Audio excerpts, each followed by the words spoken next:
Hey, hey, hey, welcome to another episode of After the Buzzer Sports Podcast. I'm your host, Lee Jones. I got my guys, as always, with me. The Hall of Famer, Marvin Owens. What's up, Marv? What's going on, Lee? What's up, Chris? Hey Marv, how you doing, bud? Good, And good, and, good. and, and and back by popular demand, my guy, Chris Sawyer. How you doing, Chris? I'm good, guys. Great to be back. Been off a couple weeks. Couldn't wait to get back on with you guys tonight. Hey, we got a hot show for you today, man. We're going to jump into that NBA playoff thing. We got a very special guest, the head coach of Atlanta Clark University, Teddy Keaton's going to join us. We're going to talk about HBCUs and the NFL draft. Why no HBCU players were drafted in this past draft. Want to talk about this thing with NIL with Javon Dexter, and we want to talk about NIL.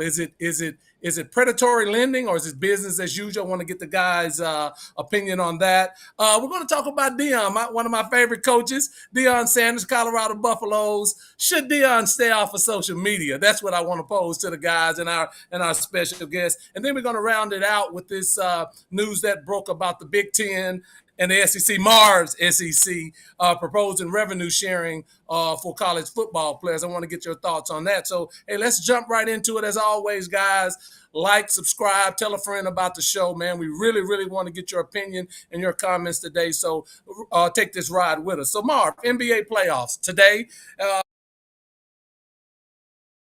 Beat Orlando Magic to advance. You know, they'll be playing the Boston Celtics in the East. The other matchup is the Indiana Pacers. They're going to play the New York Knicks. What are your thoughts about the Eastern Conference playoffs, the Final Four in the Eastern Conference? Winners and losers, and what we thought about the game today? Yeah, I'm not going to spend much time on the East. I think all of us and anybody who's watched the games know Cleveland don't stand a chance. Even with Porzingis being out, I think they can rest Porzingis into the Eastern Conference Final. Honestly, I love Donovan Mitchell, but they just don't have enough, man. And he's so sporadic in the way that he leads and scores. So they might get one. I think we were talking about that earlier. So we're gonna move on from that. That's where I am.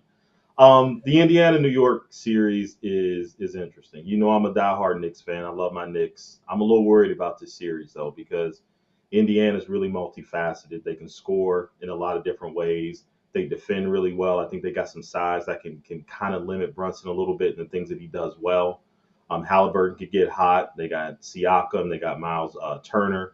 So they can score in a multitude of ways, and they've got size and they got depth. They bring McConnell in; he does a really good job. So, I hate to pick against my Knicks, but I don't know how confident I am about this series. So I'm gonna go out on the ledge and say that Indiana wins this in six. I think that they just are going to present a lot of problems for New York defensively. And I hate saying that, but I kind of see the writing on the wall a bit. So we'll see how it plays out, but I'm looking forward to it. And I know you want to get into your Dallas boys, so I'm gonna leave it at that.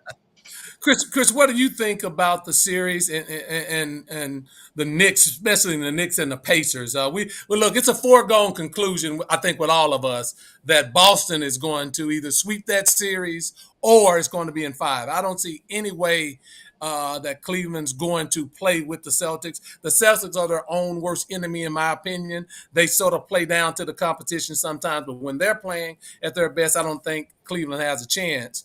But Chris, what is your thoughts on the Knicks and the Indiana Pacers series, Chris? You guys are much more in the NBA than I am, but I will say when it comes to play, if it's the Lakers, I'm watching. But watching the Knicks really, like when I was off, I went out of town and I was really mesmerized by the Knicks Sixers series. And I think the Pacers are really good, but I'm telling you, the Knicks right now are the team I've kind of latched onto.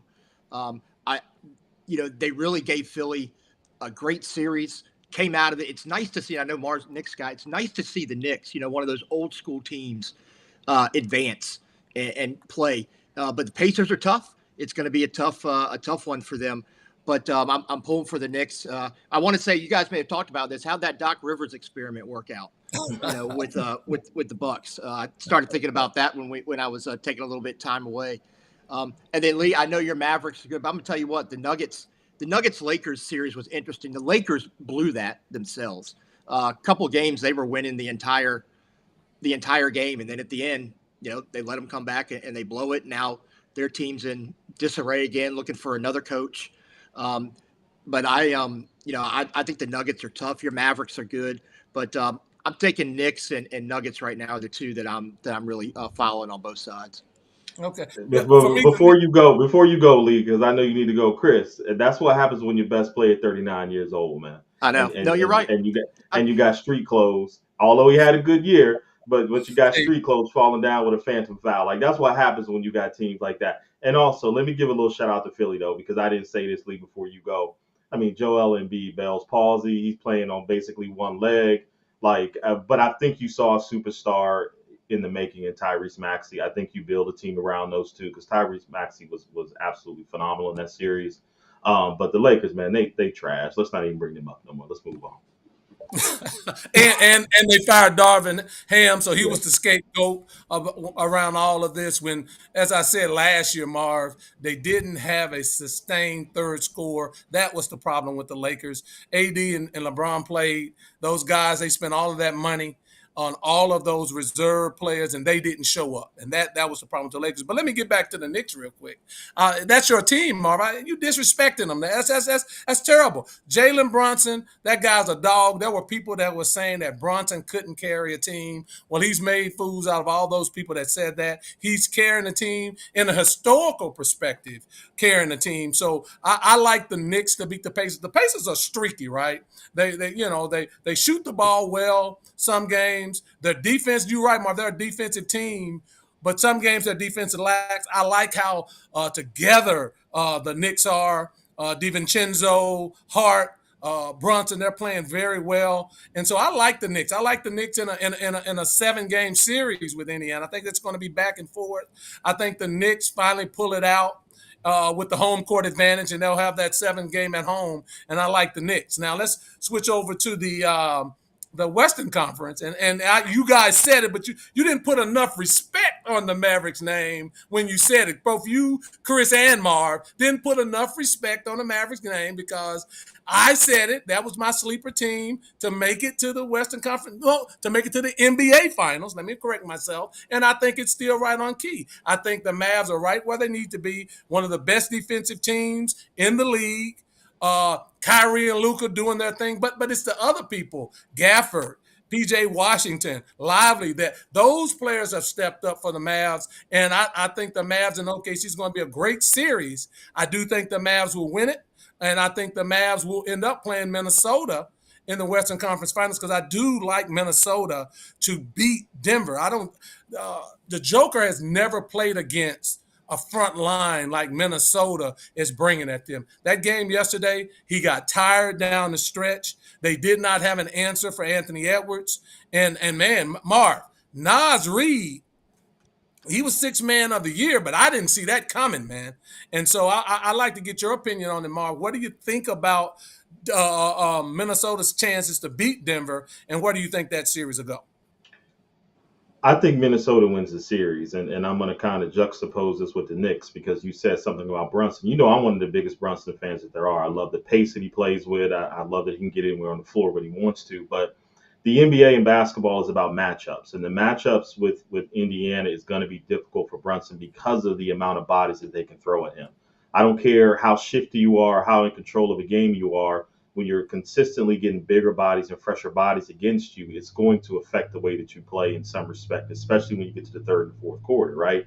And I think that that's kind of what we saw with Minnesota and Jokic. And a lot of people killed the GM for Minnesota early in the year when he made those trades, right? And he brought Gobert in to play with Karl Anthony Towns, and everybody's like, "What are you thinking?" Well, he was playing chess while everybody else was playing checkers, right? That this is exactly what he was thinking. This was the team that they were going to have to go through to make it to their ultimate goal was an NBA championship. So what he did was he went to get size to do exactly what they did against Jokic yesterday, tire him out. And it wasn't about stopping him because he's too good of a player. He's going to get his points and his stats. But what you want to do is affect the game, right? And they made the game uncomfortable for him going into the third and fourth quarter. And he wasn't able to utilize some of the things that he's done in the past because he was fatigued, because you got 6'11", 7'2", leaning on you all game, Yep. that takes Yep. its toll. And I think that you saw it. And then when you got a closer like Anthony Edwards, who, like he said in his words, he want to kill everything in front of him, he's the closer. So Minnesota they executed exactly the way that they wanted to. They wanted to wear on him. Reed was great. Karl Anthony Towns played great D. Gobert even played well in space. And I think that's the recipe that they're going to look for. And what Denver normally has that a lot of teams don't have is really good depth. But Minnesota can counteract with their depth. They have really good depth as well. So I don't really see a path for Denver unless Jokic just goes out of body. And I think he can't because Minnesota just has enough to make it difficult for him throughout the series.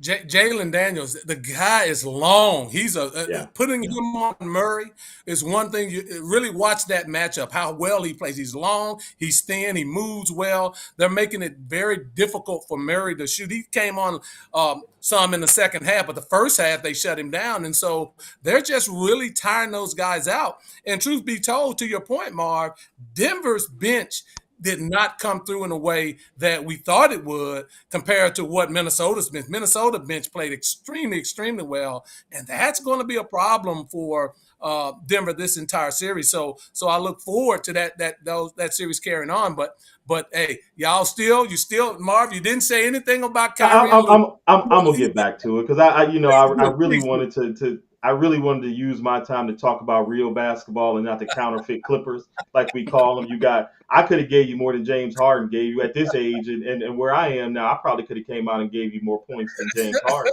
and affected the game. Paul George is who we thought he was. Looks good in the regular season. Game is smooth. You love to watch him. When it comes to playoff, you can't find him. And the same thing with Kawhi. He can't even get on the court. So what is it that what you're feeling good about? I mean, they were crippled. They were playing the Los Angeles Cripples, not the Clippers. So I don't know what you're really feeling excited about. Luka still is ball dominant. OKC is going to expose Luka. Luka's going to get forced to play at a different pace against OKC. So let's pump the brakes. I know you're happy right now, but I'm interested in next series. Yeah, well, you always disrespect Luka. That's the MVP. So please, all you people out there, let us know what you think about the Mavericks OKC series. I really want to hear what you guys think about that, and then also give us your prediction on Denver and Minnesota. We're gonna transition it. I think we have Teddy Keaton on the line. Do we have Teddy? Has Teddy checked in yet?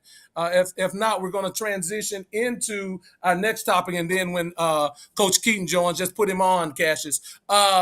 So HBCUs, the NFL draft just concluded April 25th, and I saw Miss Keaton said that there was one from Alabama State. I don't believe one was drafted. Now, there was 20 players from HBCUs that signed as priority free agents with teams once the draft was over. But 2 out of the last 4 years, 0 people have been drafted, right? Over the last 10 years, only 29 people have been drafted from HBCUs. Chris, I'll start with you. What do you think this trend means? No players from HBCUs being drafted. Think that is the NFL should do to rectify that situation? I mean, honestly, see, I look at it maybe a little bit different way than you guys are looking at it. I worked at a HBCU as a sports information director down this way.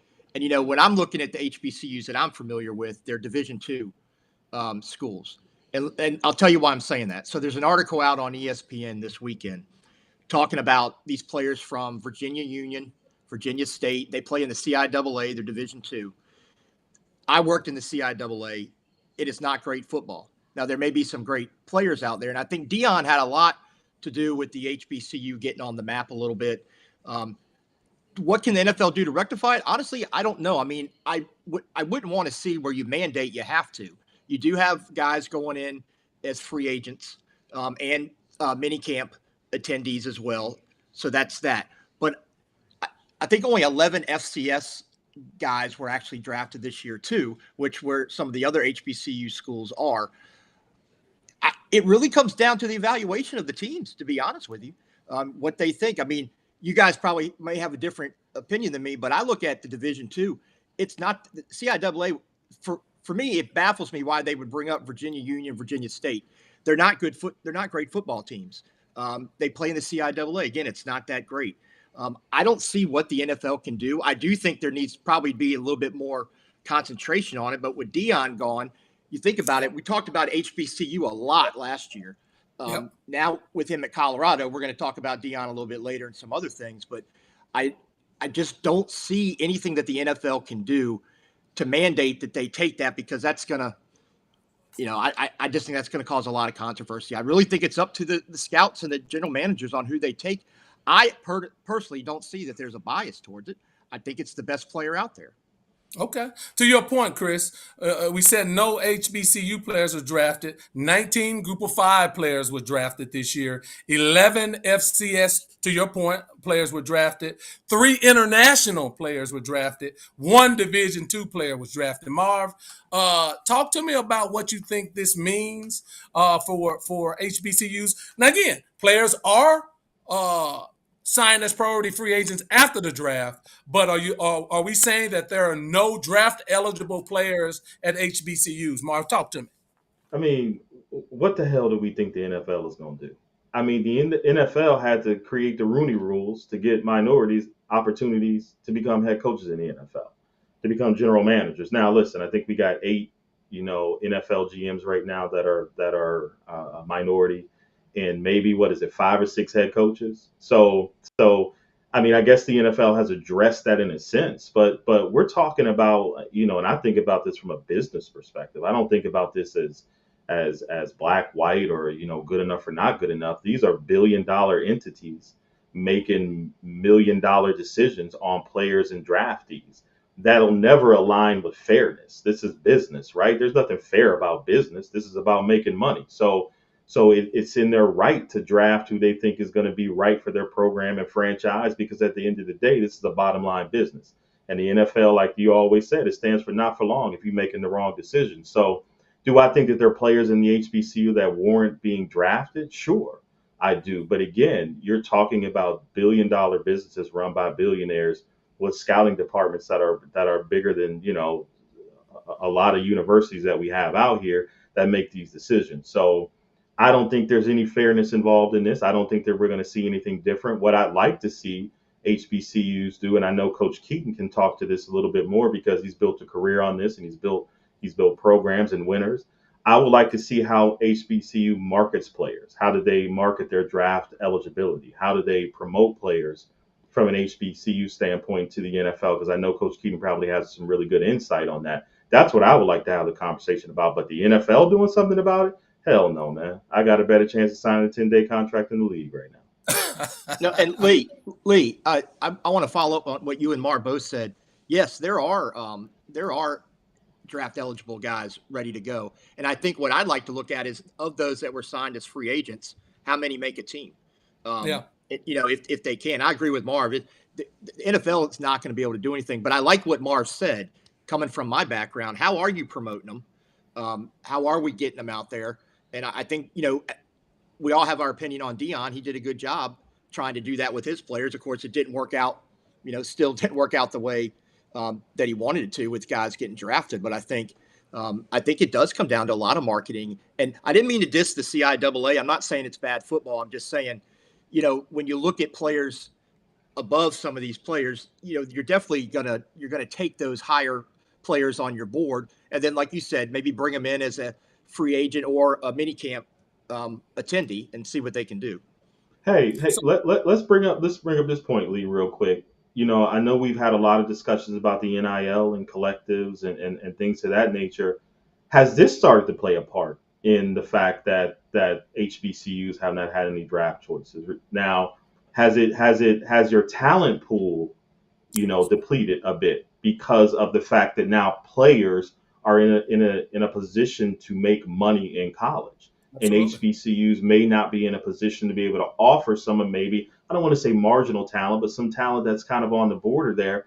Are you able to offer them what another school are going to be able to offer them? So it kind of drains the talent pool at HBCUs a bit. And again, I want Coach Keaton to get on to talk about that, but that might be a factor in this as well. And I think that's an aspect that a lot of us don't talk about.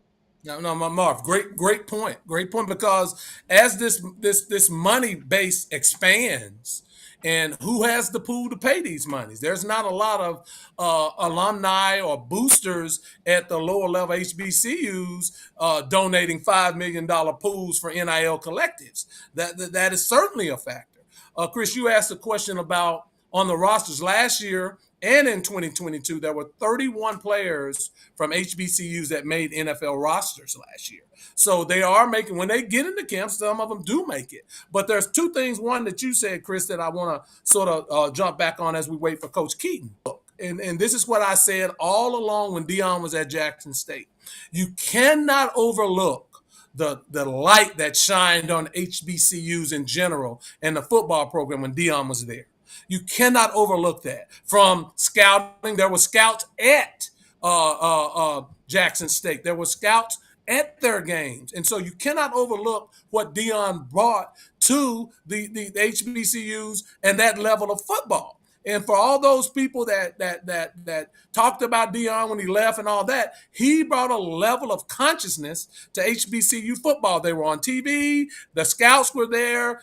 They were on Good Morning America. He was on there promoting HBCU football. He was interviewed on every show. So you have to understand that level is not there yet. And so you're going to have to understand. Now, the other thing that I feel where the NFL misses the boat, there were only 8 HBCU players invited to the Senior Bowl.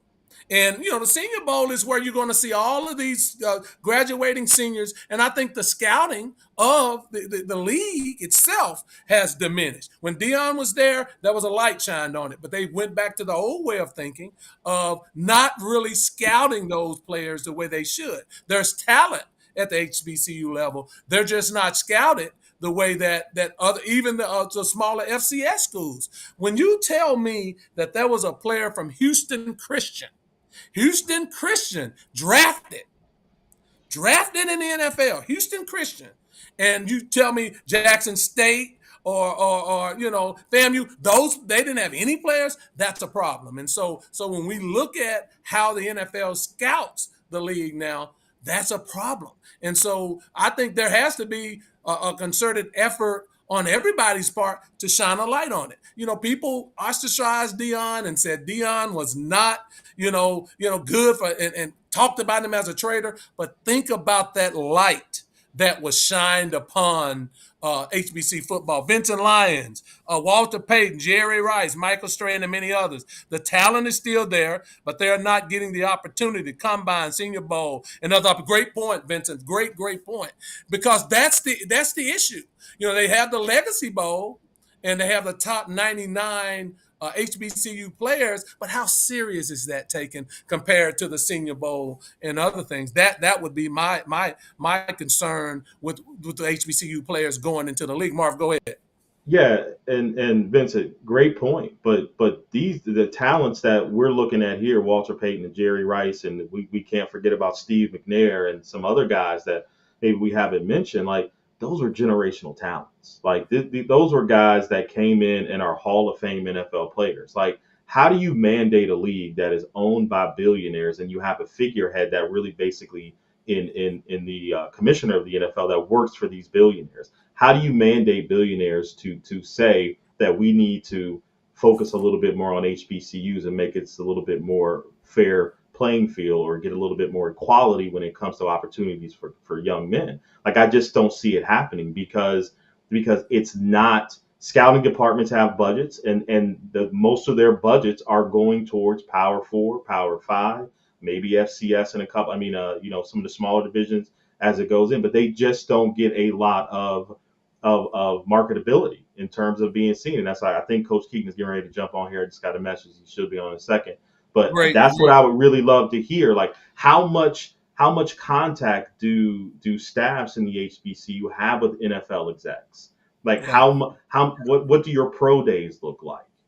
Outside of Senior Bowls and the combines and all these kind of things, what do your pro days look like? How do you market kids that are on the cusp of maybe being able to make it to the NFL? What do you do in those instances? Because I find it hard to believe that they got nobody drafted, to be quite honest with you. That's really hard for me to believe. But But I can see the other side too, because again, this is a $1 billion entity, man, and there is no fairness when it comes to business. Scouting matters. Scouting matters, and Chris, you know this as well as I do, having worked at some of the other stops that you have at your pro day when you were working. What's the school that you worked at, Chris? That was the pipeline to Penn State.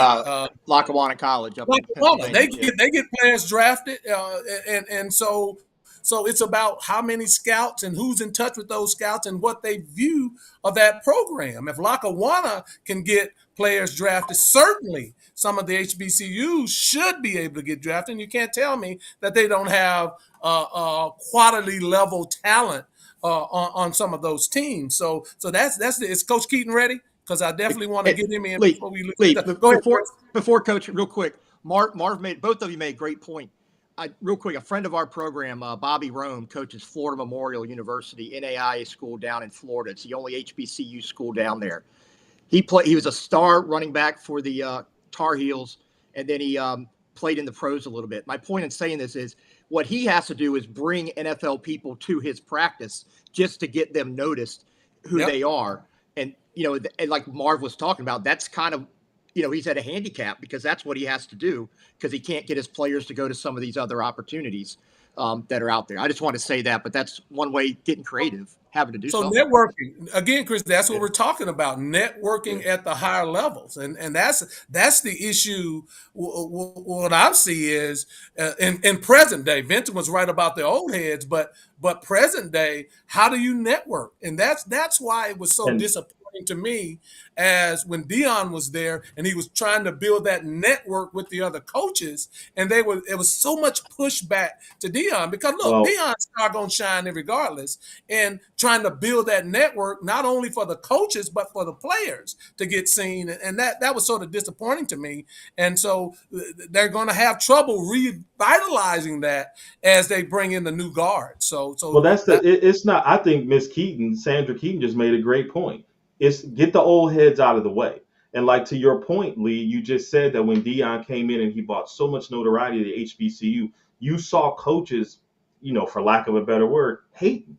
Like they were hating on what Deion was bringing. Like, I have my own issues with Deion in another realm, but notoriety and exposure is exposure. Like, I don't care how you get it. And a lot of coaches were really, really put off by that because they're used to doing it an old way. And football has changed. The way they scout football has changed. The way that players are social media savvy these days has changed. And you got a lot of people in the way of helping the HBCU schools grow and kind of put them on another platform. So I agree with Ms. Keaton. I said you got to get some of these old heads out of the way because it's really antiquated in the way that they operate.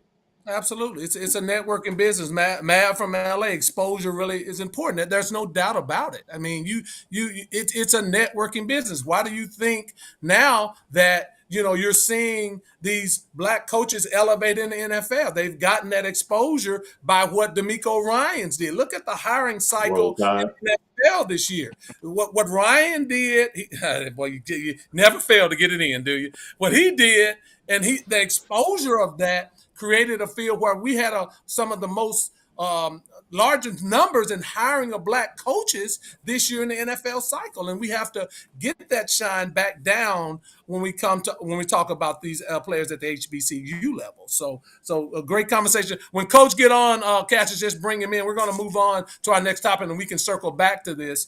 Wanted to talk about NIL and collectives. Dravon Dexter. He's a player that played. Drafted last year by the Chicago Bears, signed a 4-year, $6.75 million contract. The interesting thing about Mr. Dexter, and there's a tremendous article on ESPN about him, .com, he signed an NIL deal with this company called Big League Advance Fund. And what they did was they gave him $436,000 for two things. And there was two terms to his contract that he signed with them. One was the initial term where he just did NIL deals, autograph sessions, all of the name, image, and likeness stuff. He did some media posts. He did some special appearances. But the second part of it, the extended part of it, was that he had to sign away 15% of his future earnings, for the next 25 years to this big league advance fund company that has that signed him to this NIL deal. Big League Advance has done some things in the baseball realm. They had a couple of baseball players. Fernando Tatis is one of them that signed with them. And when he signed his $364 million contract, he signed for 8%. He owed them $27 million. So what I wanted to pose to the group and to the audience is NIL and these type of companies business as usual, or is it predatory lending? Marv, I'm going to start with you. What are your thoughts on this specific situation and where NIL is evolving or not evolving, or was it just a company preying on the innocence of some of these college football players? I mean, he might as well went down the street and got a loan from those kind of numbers that he talking about. Like, look, like this is the underside of it, right? This is the part that none of us talk about. And I see Coach Keaton. I'm gonna get to him, so I'm gonna make this short. But this is the part that we don't talk about, right? I mean, in essence, it's you're asking college players who've never seen this kind of money to navigate this space that we have no experience in, right? So of course there's going to be predatory lending, and there's going to be people out here taking advantage of it. And also you don't have the resources, for instance, that maybe the professional side of things have when it comes to unions and the things to protect you on the other side. Like, all he saw was $436,000 and he didn't know what the rest of the contract meant, right? And he's just saying, I'm hoping that this is what it is, and I'm hoping that they're operating in good faith. And we know a lot of these people aren't going to operate in good faith, and they're taking advantage of mostly young kids of color who see big numbers and sign contracts, and they want that money, right? So I'm gonna stop talking because I see Coach Keaton on, because that's the person we really need to get in here. So what's up, Coach? The kids are being scammed. That's a great point. Andy Hurd, that's a loan shark. That's basically what it is. Coach, man, I hadn't seen you in a while, man. How you doing, Coach Keaton? How you doing, man? I'm doing well, man. How you guys doing?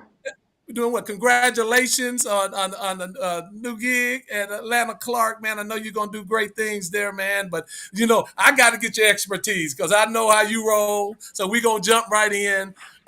We had a topic, Coach, talking about why no HBCU players have been drafted in the NFL. And I wanted to pick your brain about what you think the reasonings are and talk to the audience about why do you think the void in players now being drafted from HBCU to the NFL? What do you think the issues are there? I mean, I can't answer that question for you, but I will say this is my opinion and only my opinion only. They're sending a clear message. When Deion left, Deion had brought a lot of attention to HBCU football, whether we want to take ownership to that or not. And every guy that came in them, and you had spring games on ESPN, you had a lot of different things that were going on that now they've kind of taken that away from us. And if you look at the national championship game of HBCUs, it filled up the Mercedes-Benz Center. I mean, for the first time, it did it, and it was on live TV, the whole nine. So it was a lot of things that went on that caused this. And then now every coach that got good or brought some things to the table, yep, it really they came and got them. I don't want to say it the wrong way, but they came in and got him. I mean, we'll take Deion was the first pick. They took him away. Then Florida A&M was awful for a while, and then Coach Simmons comes along and does a really good job, and they offer him the job at $500,000 to go to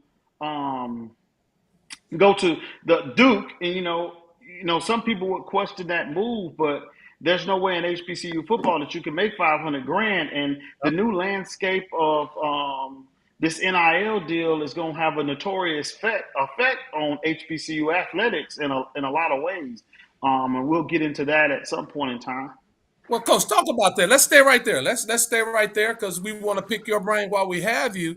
Talk to us about where you see and where you've seen NIL start, where it's really at now, and then where you think it's going to evolve to, because we talked about this before you got on. We think that NIL has a lot to do with even the pool of players now going to be watered down even more because these bigger schools have a bigger collective pool. But talk to us about where you think it's been, is now, and where it's going. Well, in my eyes, it's going to become a case of the have and have nots. The people who got it, they're going to be able to load their team up. And it's the same reason why the NFL created a salary cap of what you could do. But now those teams who got a whole lot of money, and we know Texas A&M and Texas, and they got more money than God. So if they want to go buy 15 players, they can go do that. And I think it's going to hurt recruiting at my level. I'm just going to speak from my level because I don't know what they do in other leagues, but I know at my level, it's going to hurt us because we don't have that type of money floating around to be able to offer a deal. The conversation used to be, Coach, I'm just happy for the opportunity to be able to play college football. Now it's more about, yeah, I'm happy about the opportunity, but what can you do for me?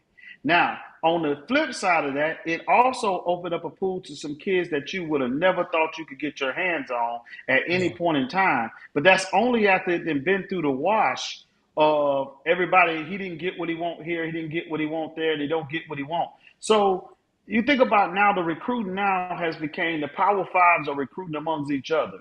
No coach in the Power Five can stockpile kids anymore. We've already seen this. This was in basketball way before it ever got to football. So now that it's in football, you got kids now. Now, I won't call any names, but coaches can't stockpile players. So if it's a 5-star sitting on the bench somewhere, now he has the opportunity to go over to Tennessee and play and have a chance to start. But what does that do for the high school kid? Now it just created a pecking order.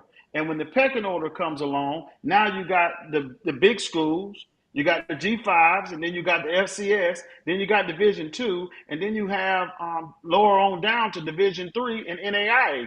And now we're all just picking from each other. So whatever's left over is what we may be getting. So in the fall, when people were jumping in the transfer portal, kids was looking for what they see from a Power 5 kid. Well, you ain't on the same level as that Power 5 kid.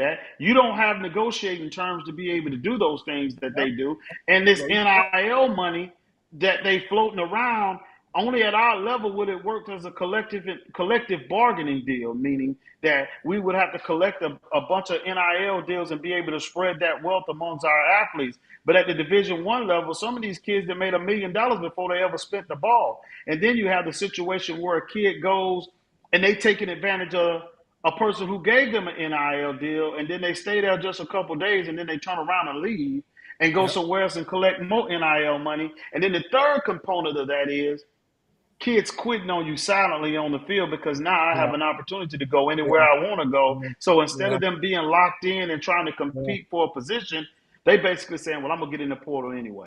I'm just not going to play no more. Excellent points, Coach. And Coach, the team you didn't want to say that had all the play, that's Alabama. We'll throw that out there. Don't worry about it. We'll go ahead and say that. They can't stop. We know that. The hate is real, Coach Keaton. Look, I want to backtrack a little bit because I want a lot of people to understand, who's Coach Keaton is. He's everywhere he's been a program builder. I don't know if a lot of people realize this. He's the head coach at Clark Atlanta right now. Previously, he was at Allen University. But everywhere he's been someone who's built programs, and he's been a leader of young men. So I know this is a little bit different opportunity for him. He started the Allen University football program, and if anybody kind of knows the history of HBCUs in Allen, it was a struggle to do so, and he ended up being very successful, and he's moved on to Clark Atlanta. So Coach, I just want to congratulate you because I didn't really have a chance, and I know you're super busy, but I also wanted to ask you, what's the opportunity at Clark Atlanta? I know there's a rebuild here. I know that's what you specialize in, and you're great at building programs and culture, unlike some people in Colorado and Boulder, but we'll talk about that later. But I know you're a culture builder. So what do you expect in your first year? I know you brought your quarterback from Allen with you and a few other players. So give me what your expectation is. Is this an uphill challenge? Are you excited about this opportunity? Just give us some insight on what you're expecting in your first year at Clark Atlanta. Well, I tell people all the time, you can't ask Teddy Keaton that question because I expect to win. There you So go. my attitude is always going to be, I'm trying to win. But Yeah. here's why I chose Clark Atlanta. In these new day and age of what we got going on with this transfer portal, you need to be in a position where that you can have a grad school where you can obtain these guys that got 5 years or 1 year left of eligibility, and you can bring a guy from anywhere in the country. And it's Atlanta. As I said before, I said it on every interview. It's Atlanta. I call it the Black Hollywood of the South now. Everybody's here. There's money to be made here. I just think they're looking for a winning product. I think if you get a product that's put on the field, I think that they just need a team to get behind. Other than the Braves in baseball, everybody else is pretty much mediocre. So you're talking about if you can put a good team on the field, I think you can find 20 or 30 people to put a couple, maybe 1,000 here, 2,000 here, and help us garnish that type of bargaining that you can say, okay, well, I can give you $150 a week, or $150 a month. You might not seem to be a lot, but for a college kid who's making nothing, I think that's, a start of where we're trying to go. Clark has been a loser for 2 decades. We're not talking about, some. It's almost like starting a program over. But my motto is we got to change the mind, and I tell everybody difficulty takes a day, impossible takes a week. I'm trying to make the impossible possible, and I've been able to do that pretty much everywhere I've been. So I just concentrate on what I'm here to do. Like a hog when he's rooting in the ground, his nose don't ever change. He just start rooting and he keep rooting, and that's what I'm doing. I'm just rooting and keeping my head to the ground. Coach, let me ask you this. You touched on it a little bit about NIL money and at the Clark Atlanta level and in your conference. How have you guys talked? And you don't have to get into specifics, but how does that affect your recruiting? And you made a great point about being able to bring in graduate students to play. But how has this NIL thing? How's it working for or against you when it comes to recruiting players right now? Oh, it's destroying. I'm just speaking from the HBCU level. We don't have that type of funding floating around to be able to get those type of kids. And now kids are more financial savvy than you ever know in their own life. They can stay on TikTok and make $1 million off YouTube or whatever. They really don't need school. And then I think that now the way it's set up, that a kid has 2 years to prove himself. Really one. If he a high school kid coming out and he doesn't play in his first year, chances are he might not get put on a uniform again in his second year because coaches like myself and everybody else going to be asking in the league because the pressure is going to surmount so bad that you don't have time to build a kid anymore. You don't have Right. time to do it. I think if we can relate this back to basketball, somebody told Calipari that you're not going to win with high school kids anymore. Yep. You're not going to be able to go get that high school kid, and nor is he going to have the patience to want to be developed anymore. So now you got to find graduate kids, and I think if you take a look at all the players were in the final eight, the elite eight. They had at least 3 graduate players on their team. In basketball, we're talking about basketball. It's been that way for a minute. They could go find them. But if you had a school at the D2 level, not many D2 schools offer what we call 5th level degrees or 6th level degrees. So you're talking about most of them don't have master's programs, nor do they have doctorates programs. And I'm at a place that's probably the Black Ivy League of colleges. This is the Howard of the South, where they have those type of things that you can offer to a kid, and you can also offer them with the type of people they put out with a lot of money that they've made. You can show these people, these are the same people that went through this program who exceeded on, because you're not going to the NFL. That's just period. I tell kids all the time, if you make it to the NFL, it's a byproduct of your talents. But I thought I was the only person that saw that we just took the free agency's role just so they could sugarcoat it to say we did something for the HBCUs. But that HBCU thing is kind of playing out. And if you look online, everybody's having HBCU mega camps, HBCU this, HBCU that. That's slowly but surely but fading out because Prime made it vigilant because he had a voice and he stood on a table that was much bigger the platform than any of Yeah. us will ever have. Yeah. Yeah, excellent points, Coach. So Because I go want ahead. to jump in here. I want to go to. We were talking about this Javon Davis NIL thing, and he signed with the Chicago Bears, and there's this fund, big league advanced fund, who gave him 480 something $1,000, and he signed away his NIL deal plus his future earnings for the next 25 years. He has to give away 15% of his future earnings. What are your thoughts about that, and how have you guys as a college and as a college staff, and Chris, I want you to get in there too because you're an administrator at a college. How have y'all talked to y'all players about being aware of these type of deals being offered to them and what they should do and how they should be advised? Well, I'm gonna go first, Chris. I don't have that type of problem at my college because I think all the college coaches now, especially at my level, we just trying to figure out how to navigate through this. I think even at the big level, I think kids got handlers. They're going to get taken advantage of. It's going to be like the AAU thing.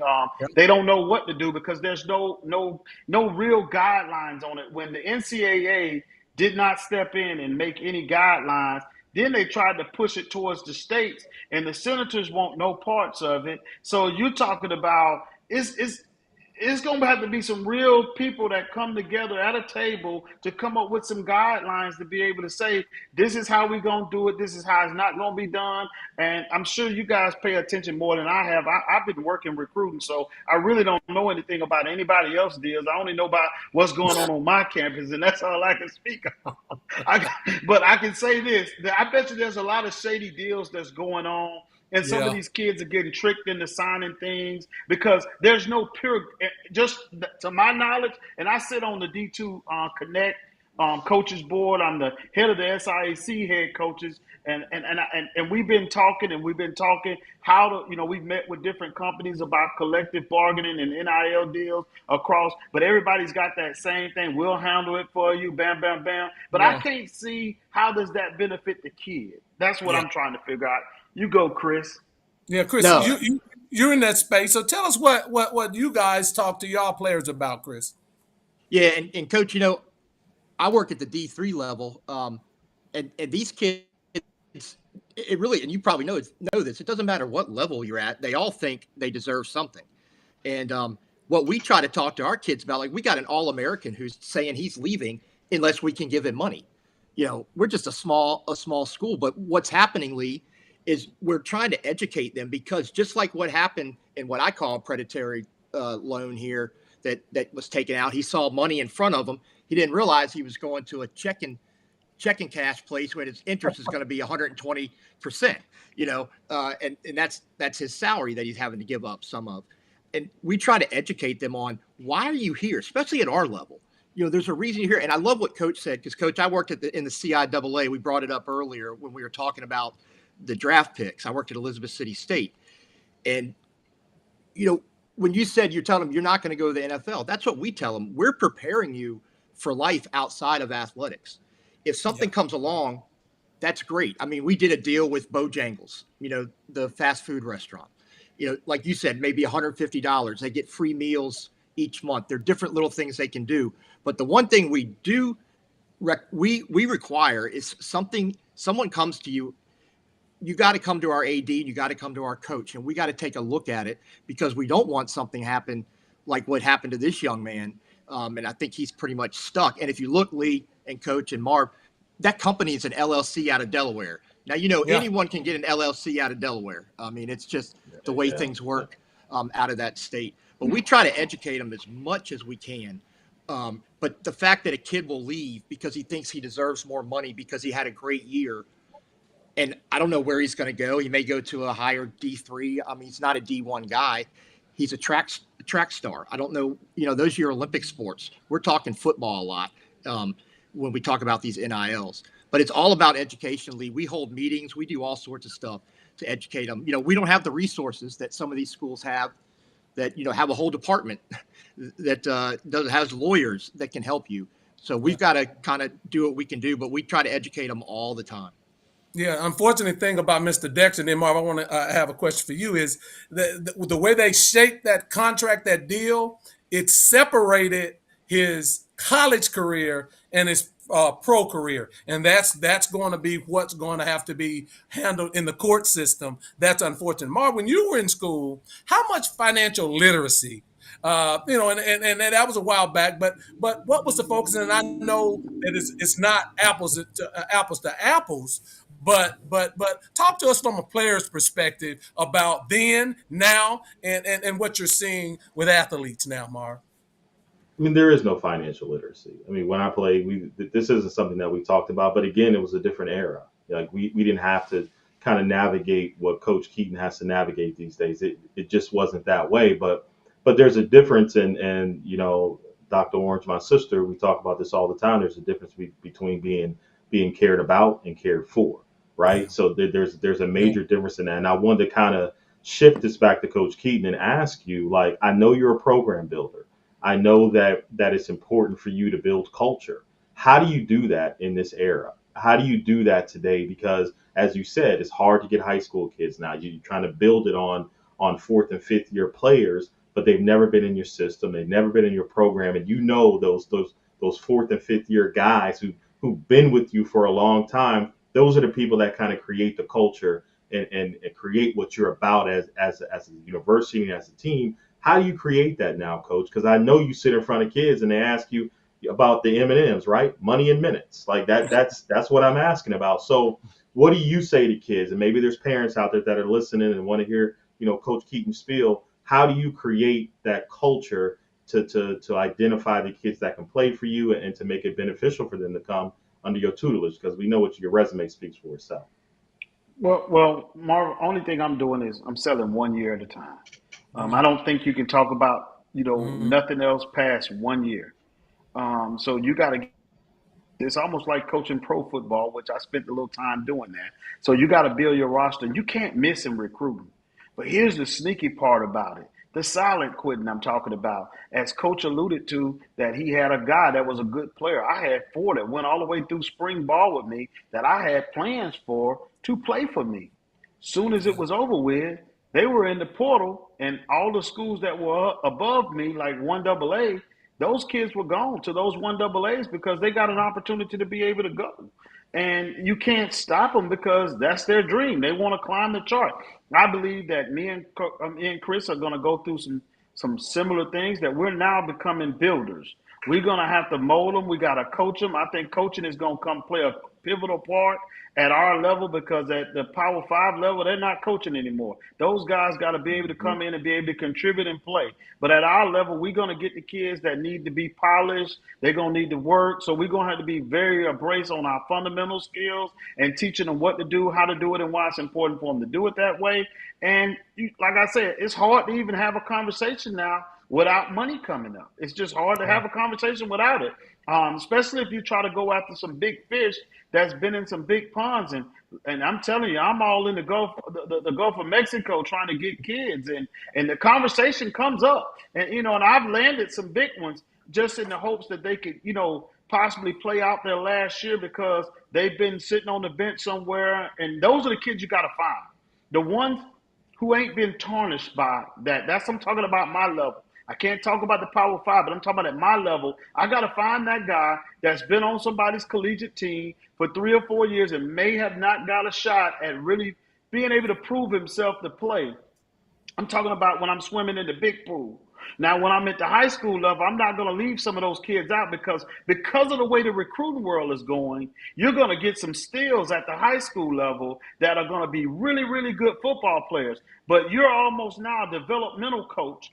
We're the AAA minor leagues now, and everybody else is just going to pull from you every year. If that kid comes down there and shine, we're going to bring him there spring ball and see what he can do for us. And then he may have to jump right back in the portal after spring ball because he's not even at that level to be able to compete at that level. But how hard is it to tell a kid that, let me see, some 1AA school called Charlotte calls me, and I'm at Clark, and I want to play Division I football. How hard is it to tell that kid, son, you can barely play here? So how you think you're going to go up there and play? And then he ain't trying to hear you. He's going to call you a hater. And you really just trying to help the kids stay on the field. I don't understand how you establish to play and you're a starter and you've created value for yourself at an institution, that you would jump in that ocean and hope that somebody will pick you up and you can find value for yourself somewhere else. I think there's a lot of conversations that has to be, talked with the moms, the dads, and these decisions, and stay out of the barbershops and everywhere else where everybody talking about what they woulda, coulda, and shoulda did. So, Coach, because I want to stay right there where you're at, because you're hitting on something that I know a lot of people have had some concerns about the rule. Well, really, it was lifted, the multiple transfer rule, where a player can transfer as many times as they want to now, and any time that they want to. The NCAA sets certain limits on when, but in essence, you can transfer as many times as you want. How has that Correct. hurt football overall, in your opinion? I think it's going to hurt it tremendously, especially. I can't speak for the Power 5 level. I can only speak at the level that I'm at. And when I talk about the level I'm at, my kids only got one dream. They came here to play, but I'm looking to get somewhere else. But the part with the transfer, and anytime you get ready to, that means it's a window there when he can transfer. All he got to do is be on progression towards degree. So what that kid does for you once his minutes get cut down, now he's over there on your bench. You got a starter over there. He's going really well. Oh, he hurts himself. Now you expecting that kid that has already quit on you after he found out he wasn't the starter anymore. Now when you ask him to go out there and play, he tells you, no, I don't want to affect my eligibility. Wow. Coach, to that point, and that's a great point that you brought up, because, I know that you probably got into this profession to benefit and help and to build young men, right? And I think that that's the part of this that we don't have these discussions about, how that aspect of coaching now has changed, right? You're no longer helping young men grow in probably some of the most formative years of their lives. I just remember back to me as a player and some of the things that I missed out on because of not having really good tutelage or not having coaches that really cared for you, right? They just cared about what you could do for them. So how does that, how do you feel about coaching at this point in time? Because I know that you take it to heart on creating a family atmosphere and building young men up and putting them out in situations where they can succeed in life. Like, how hard has that been for you, watching how college sports has transitioned into what we have now? Well, I'll be evaluating that over the next year or two, because this is the first year that we really gonna play into that. Because I've done really well recruiting this off season, so I'm not upset. But here's what I'm concerned about: that now that he could possibly, people can tamper. We can't even take the test for recruiting this year because they don't know what to put on the test. So, I just got to evaluate it through this season, because I think this is the guinea pig season. Everybody's trying to see what it's going to look like, what is it going to shape like. But I really can see a lot of things happening, because what's going to happen when you don't make the 22 or the 56 travel? How much more locked in are you going to be, knowing that you can leave there at any moment in time? Yeah. So now, as a coach, you got to spend more time recruiting the people you have in the building every day to make them feel somewhat special to an already entitled group of kids. Yeah. So now you're talking about all that heavy coaching you used to do. You really can't say those choice words that I can't say on the air, but you can't use those type of words, and you hurt his feelings, and the next thing you know, he's quitting on you. The old school coaching don't work. They ain't going to respond to that anymore. So you got to find a way. So if you follow me on TikTok or you follow me on social media, I've started letting them do a little TikTok. I've added music to practice. And at one time, it would have been like, no, because the kid is now looking for an experience. It's yes about playing, but it's about experience. I was trying to have this conversation with a young man this weekend about, why do you think the players from overseas are better than the kids here in America? Well, if you play basketball, most of them play 6 times a week here and practice 1 time. And then they turn around, they have no fundamentals. Overseas, they practice 6 times and play once. So their fundamentals are so much better, and their level of playing the game is much better. Nowadays, you can't even develop a kid. He don't want to be. He got handlers. He got a buddy that played in the NFL 13 years ago, and he coaching him up. So your coach trying to teach him how he play in the scheme that he's in. He's looking at that coach like, I don't want to hear that. And now he out there doing his own thing because he thinks they don't trust you. Put it that way. They don't trust you no more.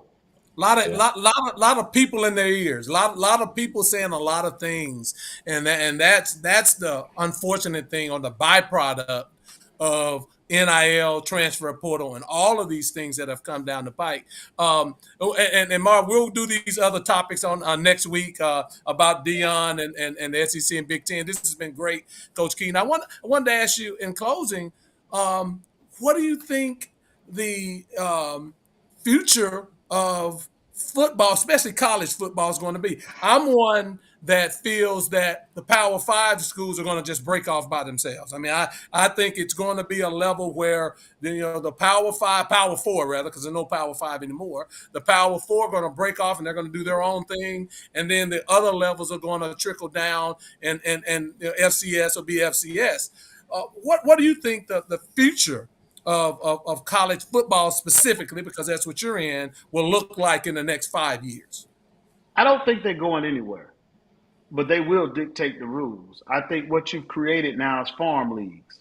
And basically D3, D2, and all of them will just keep developing kids for them. They'll continue to recruit amongst themselves. We need the money. Understand, if Power 5 walks away, that's why the NCAA won't make any rules. They won't set any standards. You ain't seen the death penalty or nothing come out on nobody. They're not going to change anything because, hell, basketball is $1 billion in the thing. They've already took football from them, basically. It ain't called the NCAA football. It's called the college football playoffs now.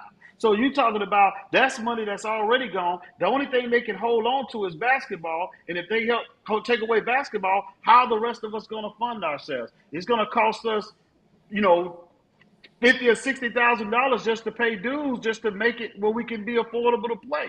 But I don't think that the old heads want college football to disappear the way it is and the way it stands. But I do feel like they want to create that farm league, and they want to be able to dictate what they want to do and how they want to go about doing it without the NCAA being their head. I would love to hear Chris's response on this before we close. I would really love it.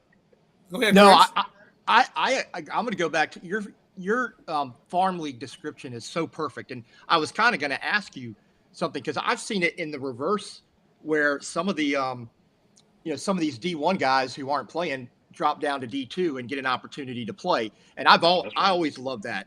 I saw a lot of that when I was, working at the HBCU here. The dictating the rules is number one. That's what's going to happen. Everybody else is going to be sitting back. What I worry about is you're going to be picking at the scraps. And I don't mean that in a bad way to the student athletes at all. I just mean what a lot of coaches tell me is, well, we're recruiting late because we got to wait and let them realize they're not going to get what they want, and then eventually they'll come crawling back to us and they want us. So that's kind of how I feel about that. But it's dictating. Division III, I've seen a lot of guys move up to D2. Everybody's just trying to get what they want. And I'll leave you on this, Coach. I wanted to bring this up too. You talked about the way you handle a player now. We had a player late to practice. Got suspended. Then he dressed out, didn't get to play. The minute the game's over, he goes change, leaves. Guess what? He's in the transfer portal. He thinks he can go somewhere. No respect to the coaches, nothing, all because he did something wrong. And I know as you've had to evolve over the years, that's changing for you and for everybody, that they're not respecting me. Whatever my coach said, I did. I mean, that was my authority right there. And they just don't do that anymore. Yeah. I just want to throw that in. Let's keep this. From you, Coach, I want to just give you the floor for any closing comments, and I want to, Marv, hit you up. But, Coach, give us some closing comments. Thank you. First of all, really appreciate it. It's been a great interview, man. I always love to talk with you and catch up with you, man. So really appreciate you jumping on with us.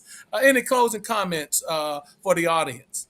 I think we just got to do what Chris said. We just got to keep playing. And Miss Angela just made a comment. We just got to keep grooming the kids, and eventually we'll find our path. I don't know if I'll still – this year 26 for me. I don't know if I'll still be on that board. I have some administration background. I may jump over into something else, but right now I got a supportive AD. I got a supportive president, and the alumni are behind me 110%. So whatever we got to do to make it work, we're going to make it work. But I really feel until we sit down, the Power Fives are going to conduct the business the way the business is going to be done, and they're going to dictate it to us because we're at that point. So we might as well just be okay with that. Marv, closing yeah, comments. and to that point, Coach Keaton, I just wanted to leave because I like numbers, and we did. They released the end of the year tax audit for the SEC that ended August 31st of 2023. You know how much the SEC made at the end of the fiscal year? I don't even want to know because it wasn't what I made. The SEC as a conference made $853 million. Oh yeah. Okay, they're on track next year, probably at the end of the fiscal year. They'll probably make well over $1.1 billion as a conference. The Big Ten is right there. The Big Ten actually made more. Yeah. So as Coach Keaton said, they're going to dictate how this goes. That is, you got the lawsuit coming out the House versus the NCAA. They're making this what's new, the modern model that they're coming up with. Yep. This is basically to avoid the lawsuit, right? They're going to settle, and because this is the type of money that we're talking about. So just leave that in. I know we can get into that a lot more in detail, but Coach, I appreciate you coming on. I want to have you on more, just to talk in general because you always have great insight and you're somebody who's actually in it. We just talk about it because we got opinions, but you actually in it and doing it and been doing it for a long time. So I do appreciate your time coming on and everybody out there listening, Clark Atlanta. If you guys got a collective, something we can donate to, go donate to Clark Atlanta so he can get some blue chippers in there. So he can get some players that he needs to be successful. But I do appreciate your time, Coach. Yeah. Really Thank do. you, Really guys, do. man. Really do. Yeah. To your point, Marv, over the next 5 years, every Big Ten school will make $700 million over that time frame within those 5 years. It's the money's phenomenal. And Coach, I look at Power 4 football, and when you look at this new TV deal that ESPN just signed, $7.2 billion, the NCAA, as we see it, as we know it, will never be the same. Never. And they did it that way. It'll never be the same. And with this lawsuit, there may not even be a NCAA. It's probably just going to be the college football playoff. So thank you, everybody. Hey, we appreciate all the comments. It was a great show, Coach. We got to have you back, man, as much as possible. And it's been great. Thank you, Chris, Marv. It's been a great show. Thank all of you for joining in. Please like, subscribe, comment, tell a friend about us. This is how we do it each week. I'm Lee Jones. I'm going to say goodbye for all of our hosts and our guests. Tune in to us next week, 6 p.m. We'll see you next Sunday.